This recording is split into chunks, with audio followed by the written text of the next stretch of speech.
Welcome to the Elevate Podcast, powered by Braden. This is your front row seat to the stories of local leaders, both nonprofit and for-profit, who are shaping our community. Every episode brings you leadership insights, lessons from challenges, and practical strategies you can use today. And yes, we'll keep it real and have some fun along the way. If you're ready to elevate your leadership, hit subscribe and follow us on LinkedIn for updates and behind-the-scenes content. Now, let's dive in. Hey everybody, Jason Holm here with another episode of the Elevate Podcast powered by Braden. And I'm excited for this one because, the show, we're talking to leaders from around the city and around the state of Indiana, from both for-profit and nonprofit businesses. And the first nonprofit that I'm having in here in the studio with me is Gleaners, and I'm excited. This is going to be a lot of fun. I've talked with Joe before. We've known each other for a while. And that's actually not our first podcast we've done together. But this is going to be a lot of fun to share his story and some of the things that they're doing and learn more about what's going on at Gleaners. So Joe, welcome to the show. Thanks for having me. So Joe, you are at Gleaners. What are you doing over there at Gleaners? Yeah, today I'm Chief Operating Officer. I just shed the Chief Financial Officer title. We okay promote somebody from within and get that off of my plate. But running the operations of the business. That's awesome. Gleaners is really awesome. I know we're going to spend a lot of time there, but let's go back to the beginning. Where'd you grow up, Joe? Yeah, I'm an Indianapolis guy. Grew up right here in Indy, South Side, Franklin Central High School. Okay. This is home. This is home. So Indianapolis is home. Franklin Central, going to high school. What were you doing in high school? What were you planning on studying afterwards? Were you into sports, those types of things? Yeah, definitely into sports. Was cross country and track athlete in high school. I actually ended up doing that in college as well. Oh, no. Yeah. Studied accounting at Purdue University. So, it's one of those things you're never really quite sure exactly what you want to do or why. And honestly, looking back, didn't give it a ton of thought. Had a bookkeeping class in high school. I got kind of like that. It was logical and flow and things made sense. And I had a brother at Purdue. So I'm like, there's at least one person out of 30,000 that I know. Let's go there. I knew I didn't want to study engineering because I wanted to have some fun. I saw he was a chemie major and studied way too much. So let's do the accounting thing, see what happens. Actually, I said end up running cross country and track there at Purdue for 4 years as a walk-on. No kidding. So high school, you're running track and you're general studies in high school, those types of things, but bookkeeping, usually I don't hear somebody say, I really like my bookkeeping class. Yeah. Right. Yeah. And so what was, maybe tell me a little bit more about what bookkeeping meant and what did you think that might look like in coming out of school? Or if you're going to take this class, you like it, you want to go to Purdue, what do you think you're going to study at Purdue and where do you think that's going to take you? Yeah. Again, looking back, really not having much of an idea at all. I think when I think of the bookkeeping and that path to accounting and even beyond, sometimes you joke with bosses I've had, accounts they would put things into buckets. We like order and we like structure, and it's really just a way of organizing the performance of the business. Yeah. The things go here and a debit and a credit and it's an expense or a revenue. It's structure and order. And I guess for me, and as a leader, I really think structure first and how do you bring order and how are things understandable and predictable and things are where they belong. Sure. I'm the guy before I get in a car on a road trip, man, I'm cleaning out the car. It's going to be in order, right? Yeah. I can't just jump into a situation if things are chaotic. You got to bring order to it first. So I think that's kind of the path through that and even into leadership roles since then. Got it. Okay. So you and I cut from the same cloth. I do the same thing. Before we head out of town on family vacation, I'm sweeping, wiping down. I know I start from good. Right. Then I come back and I have to bring it back to that because when we get more, I have 5 kids. When we get back, everything's got to dread up, right? And so, all right, so you're at Purdue, and so what are you beginning to study at Purdue, and kind of what path are you taking there? And then I also want to talk a little bit about the opportunity to walk on, and maybe that's even what that was like for you. Yeah, so the accounting program at Purdue is in the Craner School of Management, so it's a broad-based, kind of management first program. And so I had the concentration in accounting but also a minor in economics. Okay. Again, just kind of thinking stuff, right? Logical and theory and structure and order, those kind of tied together. So it was a defined path of what accounting was through the school. And probably a little bit maybe more unusual now than it was back then. You started studying something and finished. That's what you got your degree in. Okay. So that was the path there. The walking on in athletics is kind of interesting as I look at it now, because that's literally what it was, which I think is way different than all of college sports today. Yeah, sure. I had a friend I knew here in town, and I said, "What's the coach's name at Purdue?" It just decided, I still want to be competitive. Super competitive in high school, and didn't want to just let that go. So I said, let me see what this is like. I'm trying. I had no idea if they could do that or not. Sure. So I found the coach's name and literally got to campus. I said, where do the coaches have their offices? Said they're all in Mackey Arena. Okay. So I got to Mackey Arena. I found an open door, and I literally walked around the hall of Mackey Arena, the outside, looking for Mike Paline, who was the coach. Look for his office. Yeah, sure. And literally walked in to his office. You're kidding. No, just literally walked in. I said, I'd like to talk to the coach about walking onto the team. He popped out of his office.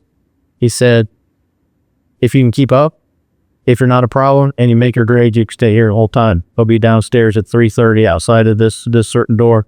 Feel free to show up. What? Okay. All right. So this is, like you said, college athletics today in 2026 is a lot different than that was. So you find an open door, you'll walk into Mackey Arena, you show up over there, and you're cold calling your way in to being a Division I, right? College athlete. Yeah. And so he gives you an opportunity, and I'm assuming because he knows probably most people aren't going to stay committed, they're not going to do those things. So I'll give you a shot, kid. Yep. Right. So now you've got this shot. How does that experience go? You end up making the team, right? So yeah. No, it was life changing. I mean, it shaped a lot of who I am today. From showing up.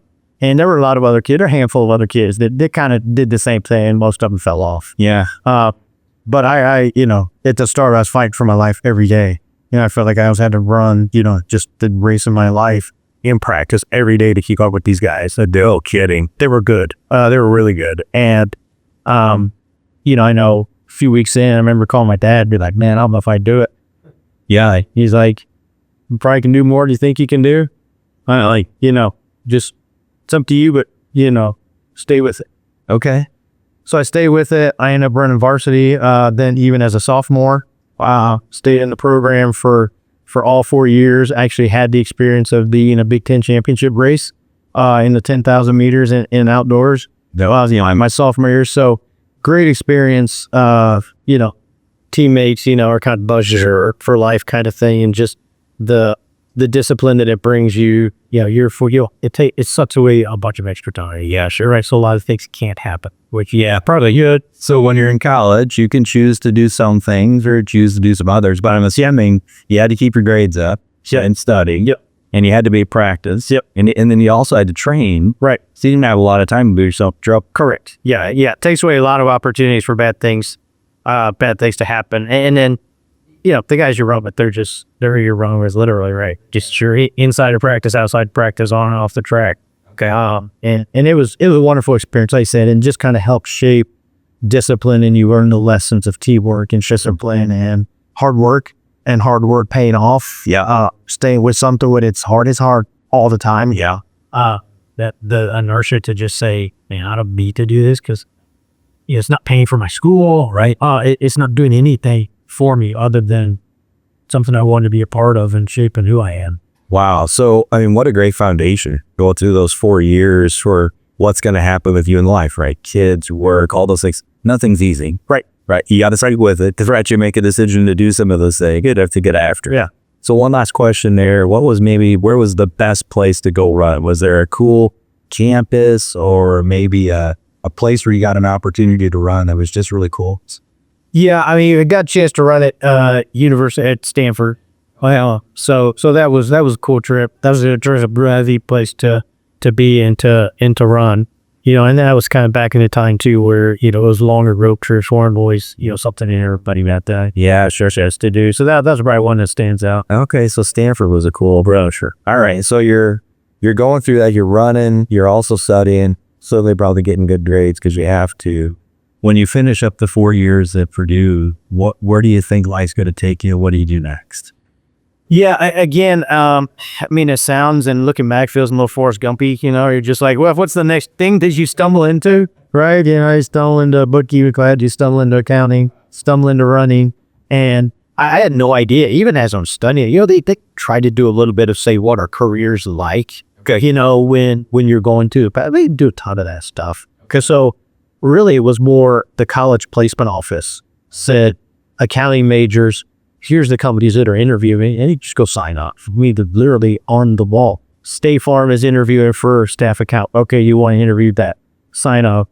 Arthur Andersen is interviewing your staff accountants or lawyer. Sign up. So, Jerry, I signed. Just very. So what's that process like after you make them? So you sign up, and then are people coming to Purdue and actually holding 15-minute, 20-minute interviews with people? Were you being coached at all from anybody at the university, or was this kind of Not really. It was super cool. Like I said, just go to placement office and you sign up for a 20 or 30-minute block. Wow. On the introductory interview. Put the suit on, show up at the time. If your time was 10:20, show up at 10:20. Okay, a few minutes before. Yeah. And you talk to them, and they ask you some questions, and you found out a little bit about the job. Then they would call you right to a second interview on campus, and then maybe off campus. So you're depending on the organization and how that works. So there's really exploration of careers through interview. Okay, which honestly isn't bad. Again, I don't know if a ton of that takes shape today, but you were able to find out a little bit about a corporate path versus a consulting path, versus a longer path versus, say, financial services just by the interview process. So just by the nature of talking to all those different companies, Arthur Andersen's got to be different than Safar and East Coast, big company, little company, those types of things. All right, so you go through that process. Are you're called by somebody saying, hey, we got a job for you, an opportunity? And who is that and where are you going? Yeah, I actually, sounds a little bit arrogant, but I had seven offers, holy cow, by Christmas break. Okay. So then, early then that year, graduation year, it was to have the offer on paper. So now is the exploration. What do you want to do? Yeah. Sure. So I had those. So you're evaluating corporate is very different than public accounting. And then public accounting, you had 4 offers from big firms, and then 1 offer from a local firm, small big firm. Okay. Right. So it's corporate versus this, and then within public accounting is a big versus small. Sure. So trying to figure out which of those made the most sense. So there's 7 opportunities for you as a college student getting ready to go out into the world. Are you making the decision of where you think you're going to go? Are you consulting with folks? Are you reaching back out to your parents?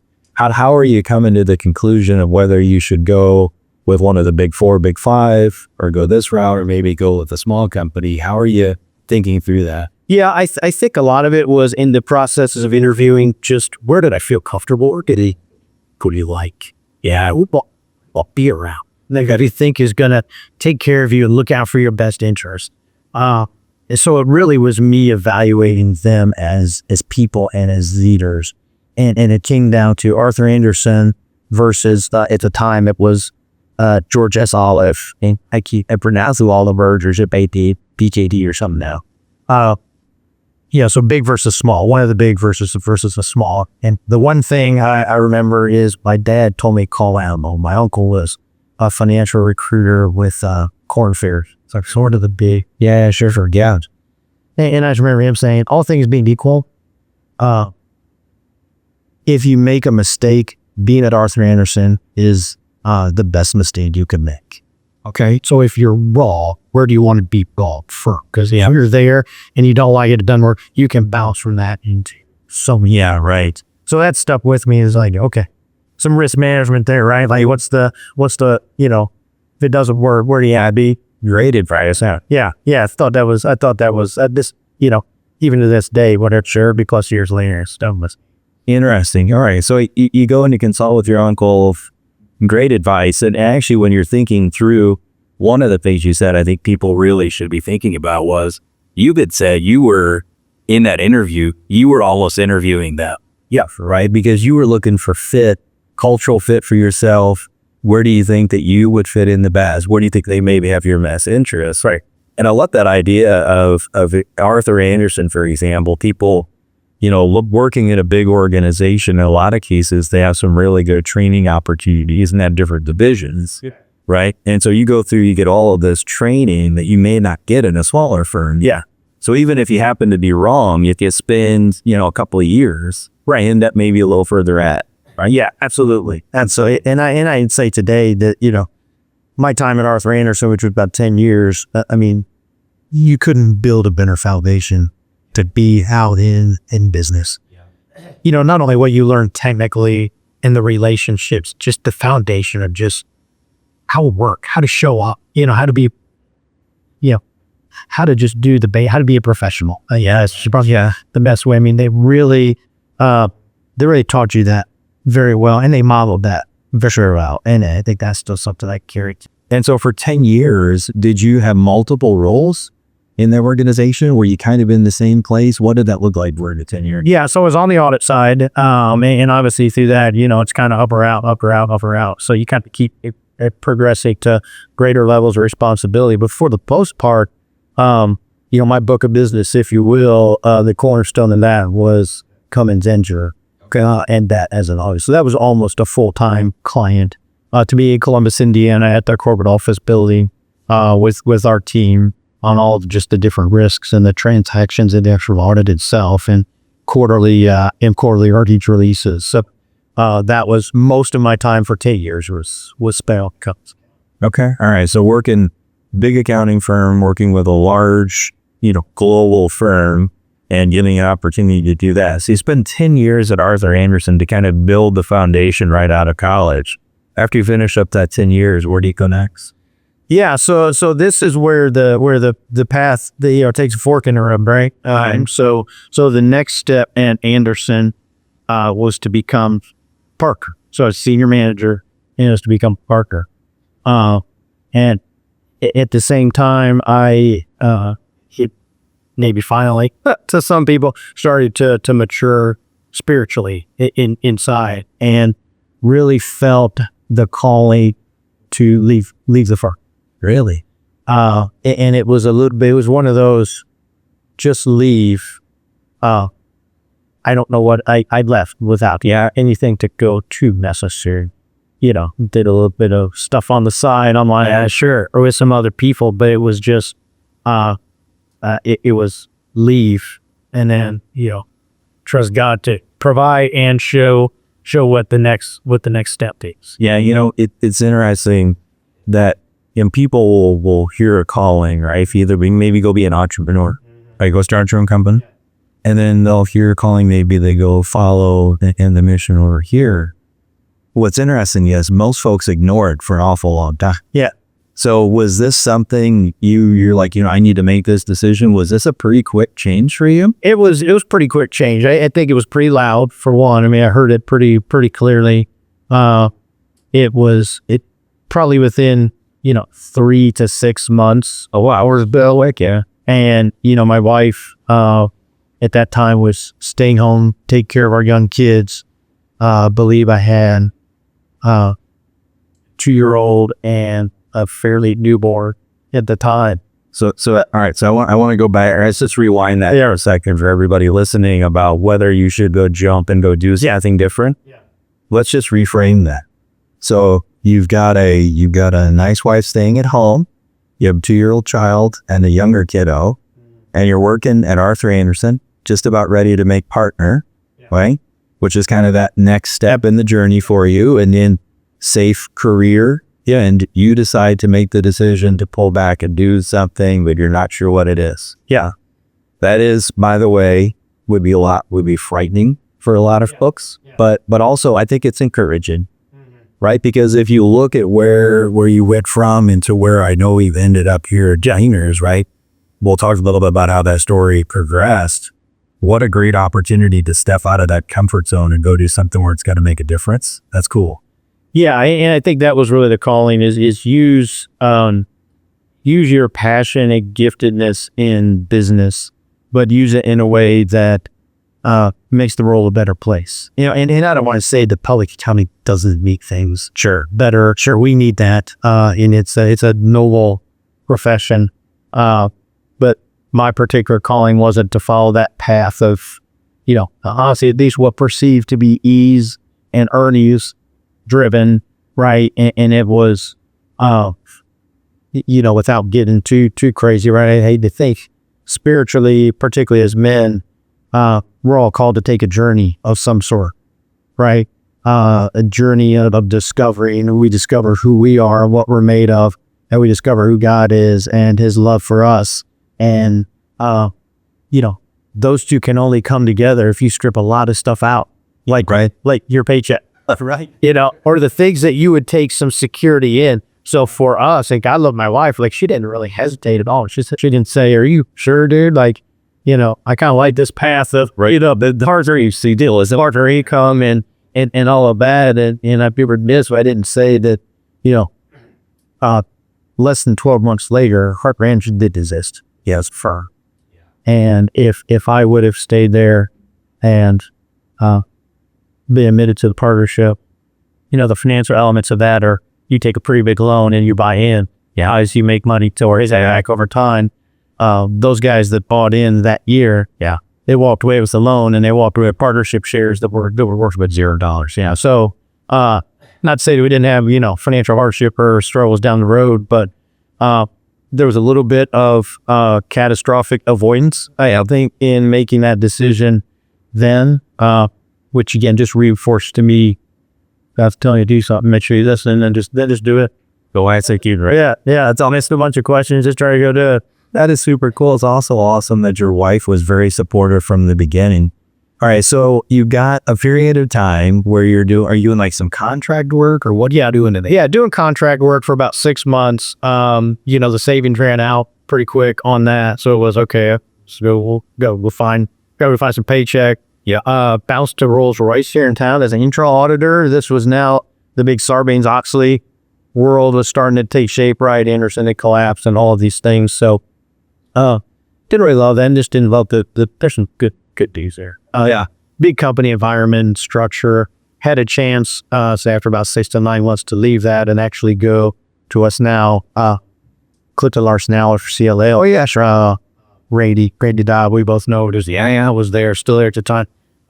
So anyway, they were building a practice to try to take advantage of some of these new regulations in the accounting profession and do some of that work. So was brought on to build that kind of practice for them. Didn't last real long as a firm. They just kind of at some point said, I think we should do this. Yeah, right. So I was out looking again, part of this journey was just kind of keep taking the next step and landed in a spin out of Deloitte called Resources Global to lead and build out their Indianapolis practice. All right. That was a good landing spot for about 3 years. Really had very rapid growth. Got my first rapid growth experience, really scaling up an organization. So again, the conditions were favorable. The conditions were right. And yeah, sure, for that kind of work. So work with a great team of people, build a good team of people here doing that work stuff. Gotcha. So you're at a spin out of Deloitte. You're there 3 years. How does the journey end up taking you into the nonprofit space? So what was Gleaners the first nonprofit you worked? It actually was. So after that Deloitte spin out Resources, so kind of their business model was you kind of had a selling team, which was kind of my role to go sell the work, and then take an experienced person that is just looking for contract work and plug them anywhere from that to do that.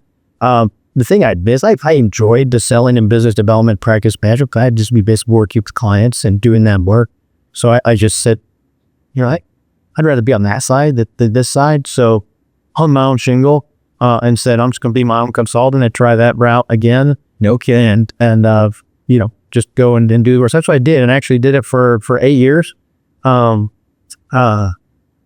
Had completed a bunch of different projects. Our project had just ended. I had a network connection. I call and say, hey, Gleaners is looking for interim CFO They need somebody probably for 90 days, 3 days a week. They just had some turnover in that position very interesting in my first year. And I said, yeah, I've never done nonprofit before. Right. I said, I think that matters. So I went and met with the CEO. She said, oh, like, here, you haven't done nonprofit. You can figure that out. You look like you're a good interim guy to come in, and I'm still there. So you go in for 90 days. What happens that after 90 days, you continue to kind of move forward? Yeah, I think at the time, so right, I've been doing this work for 8 years, and you always kind of have your eyes out for, is there an off-ramp of this road that would really be worth taking? So what would that be like? Yeah. So, was probably also looking for an off-ramp. Is it met certain criteria? So just in conversations over that 90 days with the CEO, what are you looking for? Yeah. Then see if well, what do you want? Where are you trying to take this thing? What's the next step? In the work itself, there was a ton of variety. One of the things I always didn't like about just off-ramping and then staying in certain places, like on a short attention speed. All right. So, it's that consultant mindset, there's next project that let's buy it, keep that going. And just never felt bored or stale. There's always something going and needed to be done that we could press into, could make the business better, that we could, good business or good mission. Pressure show. So you make the business better, you make the mission better. And, again, fell in love with the work, with the mission, but also the people. Yeah, sure, we're there, and a lot of them still are there. So you just said, hey, what do you want in this? And then she said that, I'm like, I'd like to be that. She said, I'd love for you to be that. And I'm like, okay, let's try it. Yes, let's do it. That's awesome. All right, so after 90 days, it becomes your full-time job. So maybe just let's talk a little bit about Gleaners. Yeah, I for the most part, I think people generally know the name. I think and somewhat know a little bit of the vision, but maybe give us, an overview of Gleaners, what you guys are doing, and some of the challenges that you're helping with our friends and community with. Yeah, for sure. And I was the same way, right? So when the friend had called me and said, hey, Gleaners, I hadn't heard the name. I kind of knew charitable food. Yeah, but that was about it. And when I got there, I was blown away, which a lot of people, this they're blown away. I mean, what Gleaners really is a $200 million food distribution business. Yeah. They just happen to do it in the charitable space, right? Which creates uniqueness, opportunities and challenges. So at our core, that's really what we are. We really break that down into, if I think from the operations standpoint, it's almost like running a bunch of different businesses that all roll themselves up into this. Okay, so right. So what a lot of people see on TV, right, if we make the news, is we run a food pantry out of our building. Right, that's not the core of what we do. It's a small percentage of our distribution, but super important. It's probably the largest food pantry in the state of Indiana. So, call that a retail operation, right? You're really a food distribution business, a wholesaler, but you got a retail storefront that you operate. And you do that for branding, and you do it for, customer service, and, donors can really see the point of what it is you do. It's the largest food pantry in the state. We serve 4,000 to 5,000 families a week. So 4,000 to 5,000 families a week are coming through a line at our building, receiving food. Right. So that's a pretty decent sized retail operation that we operate. Then we have called a wholesale distribution business that serves food pantries within the state of Indiana. Okay. Which is generally a defined territory we have. It's a portion of the state. It's about a third of the state. So we operate that business. Then we also have a national wholesaling business. So we serve other food banks all around the country. So other Gleaner type organizations, you're helping service. Correct. So some of our customers aren't in charitable food distribution, but most of them are Feeding America. So remember Feeding America. There's 200 Feeding America food banks around the country. So most of our business, that is called Fresh Connect Central. Fresh Connect Central distributes food, focusing on fresh produce, protein, dairy items, right? The things that people need and are hard to get. Yeah. They're just challenges in acquiring that kind of food. So we have that, and that in and of itself is about a $50 to $60 million business. Wow. We started in 2017 from scratch, started from zero. And we've scaled that to a $50 million business that drives nice contribution, $2, $3, $4 million of contribution to the Gleaners mission. Okay. Locally. So that's the whole thing is run it as we call a social enterprise. So you're doing good with what you're doing. You're serving mission partners in your business, but you're running it to generate some surplus. So we have that organization. We have since incubated business operations in transportation. So trying to run transportation, logistics, generating revenue from backhauling with our fleet of trucks. And then technology. And we'll talk more about technology, but we've started a technology function. We've developed some custom software ourselves for feeding programs, and are lucky to see if there's some scale opportunities with that as well. So everything from tech to just basic transportation, third-party logistics with big scale food warehousing to a retail operation. So there's some complexity. Like I said, then if you look at that, you say as COO, you kind of got to grow on that happy. You don't get bored. No. So it satisfies that I'm not going to get bored. No, there's always something new challenge every day, right? Snow could be a challenge for you, all the different things, right? $200 million organization. A lot of folks probably don't realize that some of the food banks outside of Gleaners, outside of the city, the food that they're getting in some other town was probably processed and went through Gleaners a trip down there, right? So you guys are supporting those folks.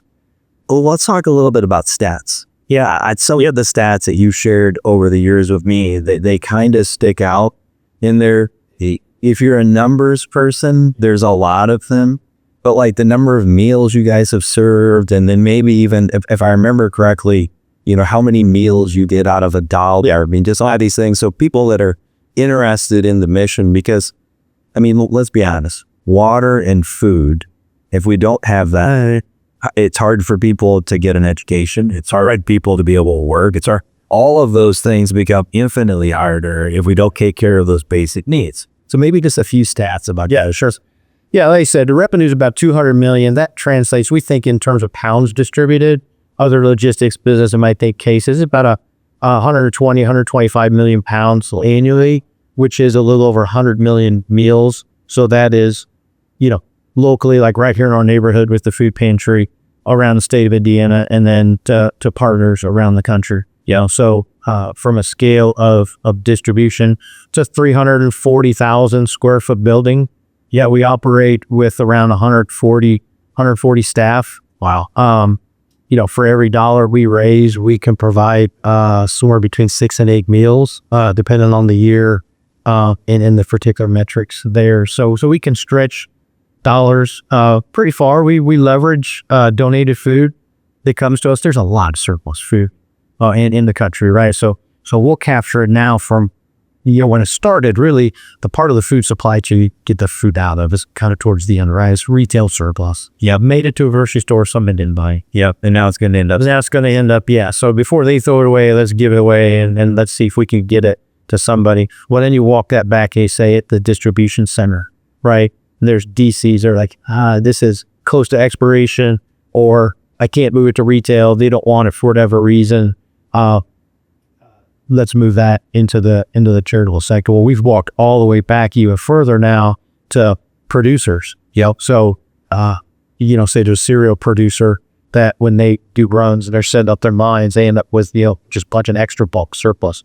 We could take that. Growers, we recover tens of millions of pounds of produce that we're just going to get plowed back under, that were, maybe the imperfect produce, or it was just excess. They grew more than what they needed to sell. So we're capturing that. And some of these have cost to a fire. Sure, do some of that. But then even with protein producers, and excess parts of chicken and we're going to sell. So we started repackaging operations and packaging operations, a lot of production to make sure we could capture all of that. So we've worked our way backwards in that supply chain almost to point origin now, where we can get any excess, any waste, any inefficiency that might happen at any point in time for end to end. We can capture that, take advantage of. So that's how we just scale, right? That's how we share. That's how we scale the dollars, leverage the donate. Yeah, dollars. So 6 to 8 meals per dollar, which is amazing. So when you think about from a charitable point of view, if I'm going to give some dollars to Gleaners, I know each dollar is going to feed, right, 6 to 8 people. This is amazing. Yeah.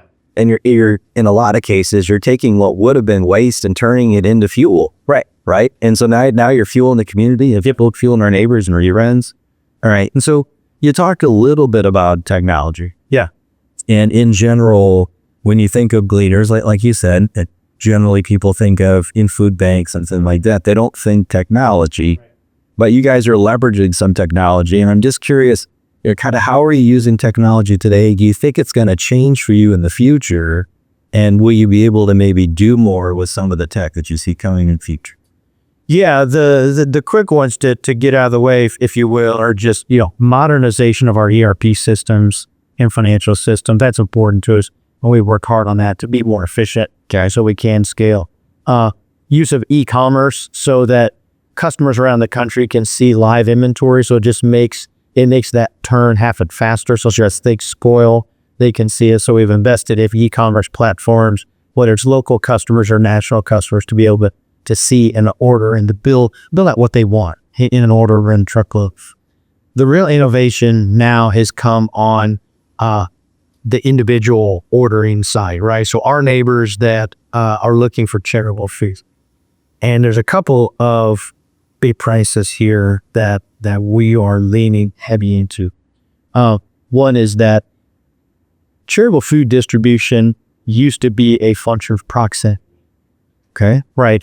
So if I'm hungry and I live in a neighborhood, where I'm going to try to go to is the food pantry that's in my neighborhood, if there is one.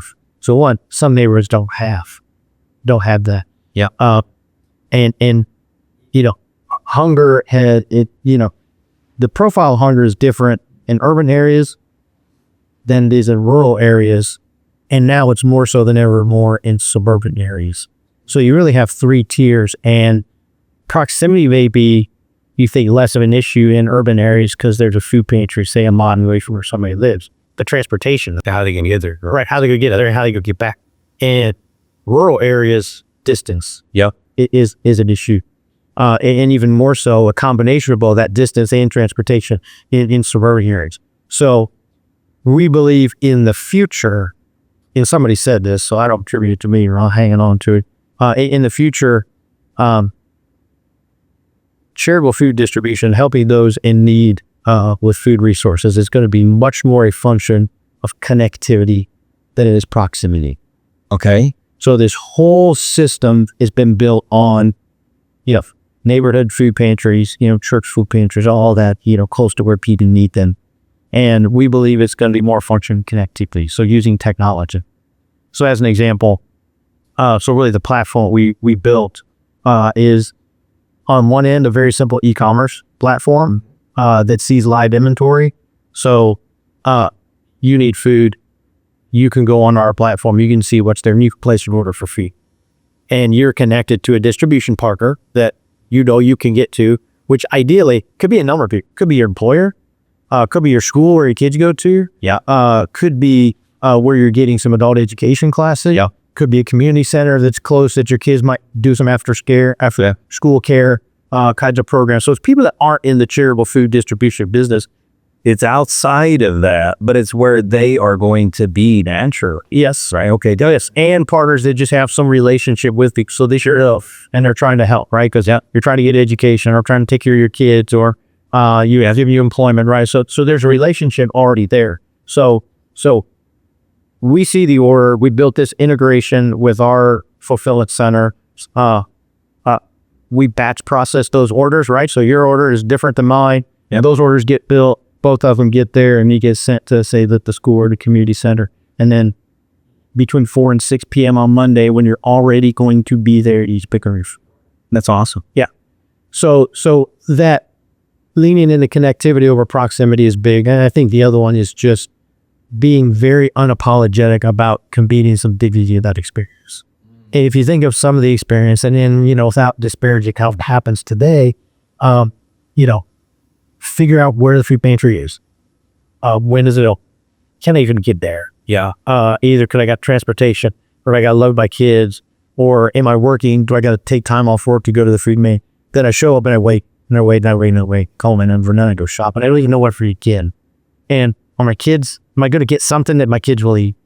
Am I going to get enough? Am I going to know how to cook what I get?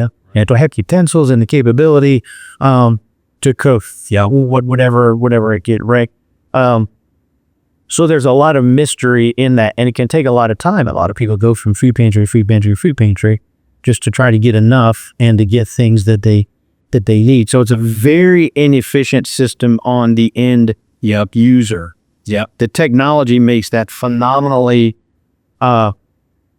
more user-friendly, right? You're choosing what you get. So you know before you get it what you're going to get. You know if your kids are going to eat. You know if you know how to cook. And we have much more variety, right? Because we could say, here's the whole warehouse. Yeah, sure. Here's what we decided to put, on the shelves. The dignity of it, right? I'm going to places I normally go down and just pick up pile. Yeah. And it takes significantly less time. There's so many more people in our community now that are working and still not making enough money to pay the rent, to pay the utilities, and have enough food for them and their kids. That the cost of living is outpacing wages, particularly on entry level and some more unskilled labor kinds of positions. So those are folks we need to help. Yeah, sure. And they are people that have not maybe accessed this system before, and it is just a much better way to go back. So we're trying to fix it. We got that built. Now figure out how we scale. Yeah. It's interesting. I want to go back to kind of some of the things you said when you talk about, leveraging technology. You talked about an ERP. You talked about all those things. At your core and your business background and acumen allows you to come into an organization like Gleaners, which is a nonprofit, and operate a $200 million business. Yeah. Make it efficient so that it can run its mission better. Yeah. Right. And so as I'm hearing you talk, it's so awesome to hear that business being utilized to drive the mission of what Gleaners is doing. And now with this new opportunity, allowing people who maybe wouldn't have had an opportunity to go to a food bank, probably they're working, they've got to be there till 5, but now you're saying 4 to 6, I pick it up and I'm in line to pick up my kid anyway, something like that. That's got to be really interesting to see how that rolls out and how much more you'll be able to do in the community with some of that tech. That's really awesome to hear. Yeah, I think a couple of pieces there, just as you unpack that. One, I think we tell the team all the time, and if the basic stuff isn't basic stuff, I'd use the word stuff with them, but if it's, we can't be innovative, we can't grow, we can't scale. So there's never any task that is too mundane or unimportant. Like, if it is basic blocking and tackling, let's block and tackle really well. Because if we do that well, then others have the brain space and the time to engage on innovation and problem solving and figuring that out over here. So we've leaned heavy into innovation, into piloting and beta testing and failing fast and learning, so that we can the innovative business, we incubated something from 0 to 50 million, but then incubated this software program. So, we talk a little bit too about, others and what they can do and how to engage, and just because it comes to mind when you're saying that is, the people that are involved as food distribution partners and funders of that food distribution, again, they're not in that game today. So if there are organizations out there, if there's businesses out there, and that you are working with a low wage population or people that are struggling for a number of reasons, that might be somebody we should be talking to and saying, hey, can we bring this kind of programming in and find a way to work together to take care of your employees or your students' families or whatever, right? There's a group of people there that need some assistance. So, sure. So let's actually go into that a little bit. Let's talk about community. Yeah, right. How can the community lean in and help Gleaners? I know there's people do packing things. We have done some of that stuff. We had Braden Smith out there doing it with us from Purdue and all those types of things. But how could the community lean in and be supportive to be able, for every dollar, again, feeding 68 meals? How can they be supportive of Gleaners? Yeah, number of different ways. One, I think just awareness. Just one, make yourself aware of what's going on in the world around you. And don't be blind to those that have economic needs. I mean, really, hunger is about poverty. We see it all the time, right? We're really not in the hunger, feeding people business. We're in a poverty alleviation business. So our CEO says that a lot. So to first, just build awareness of what's going on, and then engage in some way, right? It could be making a call that says, I got some people that work here, and I'm afraid that, for a number of circumstances, they might need some help. Yeah. Right. Let's have that conversation. Advocacy, through social media, through sharing of things that we post. There's a lot of legislation, in this space that's moving in certain directions, right? Like, just understand how the things we do as business owners, the things, laws and rules and regs that are public, just understand how that affects everybody. Yeah. Right. And advocate on behalf of those that are, some of the least among us. Certainly giving, philanthropy, Indianapolis, it's a great, philanthropic town. Yeah. It is super generous. And I think we need that.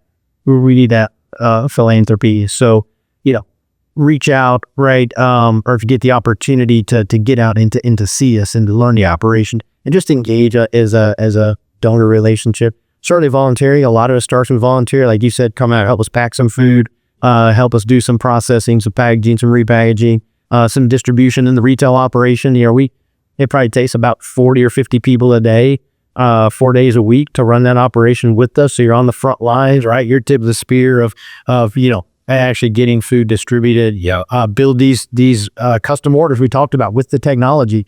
We do that all with volunteers. Yeah. On the back end. So a lot of different ways to engage it as volunteers, as donors, as advocates. So that's generally what we would ask people to do. Yeah, I've experienced it a few times. I always enjoy it. Always a lot of fun. It's great to do as a team. Come out there by yourself, join a team, do whatever the case is, but always a great opportunity to give, and such a cool organization. And so, Joe, as we kind of think through your story, there's a couple of pieces in there that it just kind of stands out that most folks, and I just want to go back to this real quick, and we'll get into some fun stuff. You're at a business, you're at Arthur Andersen, you decide to make the change, you don't know what you're going to do, and you do it, right? And then you say, I'm going to hang my own shingle, and I'm going to be my own entrepreneur for 8 years. Those are two things that most folks, that think a lot about, maybe don't ever execute on.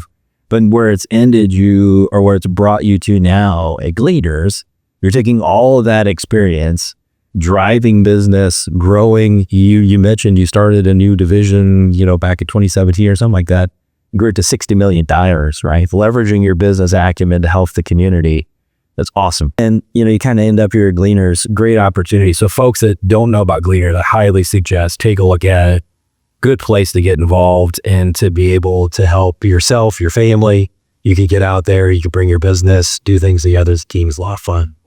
So before we close out, let's just talk a little bit of fun. You mentioned you're a couple of kids. So how old are your kids today? Yeah, so my kids are, let me think, because one of them has a birthday next week. So he is going to be 24, so it'd be 24, 26, 27. Okay. Yeah. Gotcha. Are they all around Indy, or they're two of the three are in Indy. My oldest and youngest are here in Indy. My middle son and his wife actually back in September relocated to Orlando, Florida. Okay. Of all places. Gotcha. Yeah. All right. So if you and your wife are going out and having some fun, what's it look like around the city? What's fun for you guys? Yeah, we're pretty set. We like to eat. We just like to go to a nice restaurant. Yeah. And we love Prime 47 if we're going to go downtown and do the steak thing. She really likes Iozzo's. Okay. Could eat her downtown. They actually just opened one down in Franklin. Okay, by us. So great local entrepreneurs. But yeah, just gotcha. Two of us go hide in a corner somewhere at a restaurant. Yeah, have a nice meal. One of the last questions I'll ask you is we're collecting some books here. Yeah, in the podcast studio, and I got your book. I've got it on the shelf, and I'm asking others to do that as well. And folks have had some ideas of different thoughts. Yours was Win the Day, right? So just maybe real quick, why Win the Day was the book that you'd think that if you were going to recommend to somebody to read, that's one you'd go with?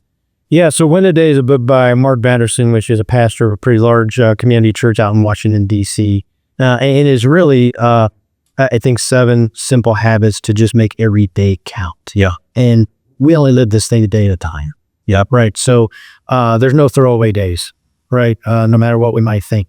So every day needs to count. Every day should count. Every day is precious. And then how do you just recognize that? How do you have habits and boundaries and controls and things that fuel you so that you make the most of every single day? And the story behind that was in March of 2020. Right, we all know what happened in March of 2020, right, with the COVID-19 kind of coming at us. And in our business, in charitable food distribution business, everything changed, well, like a lot of people, overnight. And we had to change to, no contact distributions. And, we had to send staff home, and we had essential staff that had to work in a warehouse and still drive and distribute food, and we were doing boxing, but there was just all this craziness, and there's a lot of anxiety on our app. One, because everything we do in our lives are changed, and everybody's afraid of getting sick, right, and the impact on them. But then everything we do is just different. Yeah. So that ground was really shaky, right? Well, it was solid before. You're standing on the ground that's moving. So how do you bring some stability and some calm to that? And the other thing was we didn't know how long this is going to last, right? Yeah, right. Because we're kind of promised 2 weeks to slow the spread. Yeah. And that promise didn't hold very well. So what we had focused on as organization, and in my role as one of the leaders of that organization, was to bring as much direction and clarity and focus as I could. And the only way to do that, we don't know how, is to shrink it. Like football coaches, right? One play at a time. Yeah. So we just said one day at a time. You're going to win each day. Yeah. So we had, in essence, an all employee huddle at the start of every single day. And we just said, what's the game plan today? What did we learn from yesterday? Yeah. Real quick, what do we do the work? What do we do that didn't work? What are the needs today? What are we hearing? What needs to change? Who's doing what? And we called a play for the day, and we said, just focus on that. Yep. And we'll take care of tomorrow. And we got together the next day, and we did it, and we just started stacking days. And we did that for months. No kidding. Every single day. And the whiteboard at the top, just said, win the day. Yep. And that was kind of our rallying cry, and everybody could get around that, where it is, as hard as it is to just focus on today. Yep. And then we'll trust each other, and we'll trust the direction we're given. We're going to trust the information we have. We're going to build a new plan tomorrow. Yep. And we're going to execute that to the best of our abilities. Yeah. And then we do the next one. So again, I think that helped us get through that and really accomplish some amazing things. And there's some amazing innovations that came out of that, and partnerships and relationships, and a lot through out of that time.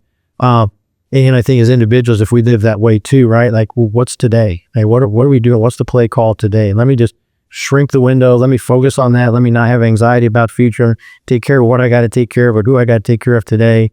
And get those things done. Just what are those boundaries and guardrails and habits we need to have? So that was the book. Yeah, that's great. So I've done a number of podcasts we've recorded already, and I've been collecting the books. So it's the first time I've interjected the question. Yeah. And so I haven't asked anybody that yet. I'm going to start doing it now. Yeah. I knew you'd nail it, right? I knew you'd know, because we talked a little bit about that before. And I like that idea of kind of why behind the book. And so, Joe, thank you. Story's awesome. Gleaners is an amazing organization. Continued success. And for listeners, please, get out there and see you guys and support the community. But thanks for being on the show. Thanks for having me. Thanks for what you do. Thanks for, there's a lot of great stories out there. So you doing this and calling attention to people, and just hope there's some inspiration in a number of stories that people hear. It's a great community. You're making it better. So thank you. Appreciate that. Thanks, Joe.